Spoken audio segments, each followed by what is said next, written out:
מתנצל על הלוקיישן, זה לא תמיד יש זמן למצוא משהו יותר טוב. יש סיפור מעניין מאחורי הציווי שיש לאהרון הכהן להדליק את המנורה. בחנוכת המזבח, הקדוש ברוך הוא ציווה את הנשיאים, כל אחד, להקריב קורבן. היו קורבנות מאוד מיוחדים, עם כל המתנות שהם הביאו, הכל מרומז, לכל מיני דברים עמוקים מאוד. שבט לוי לא נצטווה, ואהרון, שהוא היה נשיא של שבט לוי, הוא התבייש.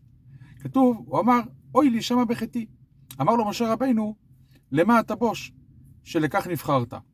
מה התשובה? אבל יש מדרש אחר שאומר שהקדוש ברוך הוא אמר לו, שלך גדולה משלהם. ששלהם קיים רק שבית המקדש קיים, שלך קיים לעולם. מסביר הרמב"ן מה זה נקרא שהמנורה קיימת לעולם. כי יש לנו את נרות חנוכה, ששם יש את האור של החוכמה, שמגיעה מהארון. אומר הארי הקדוש, בעלות הארון את הנרות בין הארבעים, ראשי תיבות אהבה. המנורה תפקידה להביא אהבה. מצד שני, בקבלה אנחנו יודעים, וגם דיברנו על זה בחנוכה, ומובא הרבה בספרים, שהמנורה היא זו שמביאה את השכל, היא מביאה את החוכמה, היא מרמזת את החוכמה, וזה המקור של כל השכל היהודי. התשובה היא שהאהבה, וזה מה שמסביר פה ישמח ישראל מאוד מאוד בעומק, האהבה היא זו שעושה שכל. אדם, בשביל לאהוב משהו, הוא צריך להבין אותו. כמו שאומר רבינו בחיי, ואהבת את השם אלוקיך, כשבן אדם מתבונן בפקודיו וחוקיו והוא מתענג בהם, זוהי האהבה המוכרחת. כשבן אדם מבין משהו, הוא אוהב אותו. ובשביל לאהוב משהו, צריך הרבה שכל. השכל עושה לנו לאהוב. אבל מה? צריך לרצות לאהוב בשביל לקבל את השכל. זה נקרא לעלות מן. זה נקרא לעורר אהבה מלמעלה. בן אדם צריך לרצות אהבה מלמעלה, ואז כשמגיעה לו אהבה מלמעלה, הוא מבין הכל. הוא מקבל שכל והוא אוהב.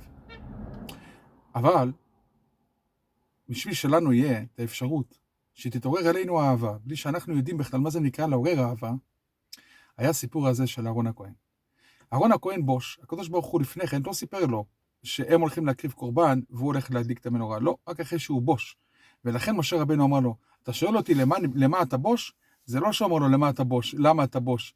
משה רבינו יודע למה הוא בוש. אבל הוא אומר לו, למה אתה בוש? אתה יודע למה אתה בוש? לכך נבחרת, בשביל שלכך נבחרת. כי בגלל שבן אדם כשהוא בוש, הוא מרגיש חוטא, אז כשהוא מדליק מנורה בצורה כזו, האהבה שמתעוררת מלמעלה, היא בלי להיות תלויה ברצון של התחתוניות. וזה נעשה בשביל שלנו, בדורות האלו, שאין לנו את הכוח לעורר אהבה, תתעורר האהבה ממילא, בלי שאנחנו נעורר אותה. וזה, לכן אהרון כל כך בוש, הוא עבר את כל הדבר הזה, ועל זה כתוב, מלמד על אהרון שלא שינה. גם אחרי שהוא הבין שלזה הוא נבחר, וזה מה שמחכה לו, הוא נשאר עדיין בוש, ולכן יש לנו את הכוח לקבל אהבה.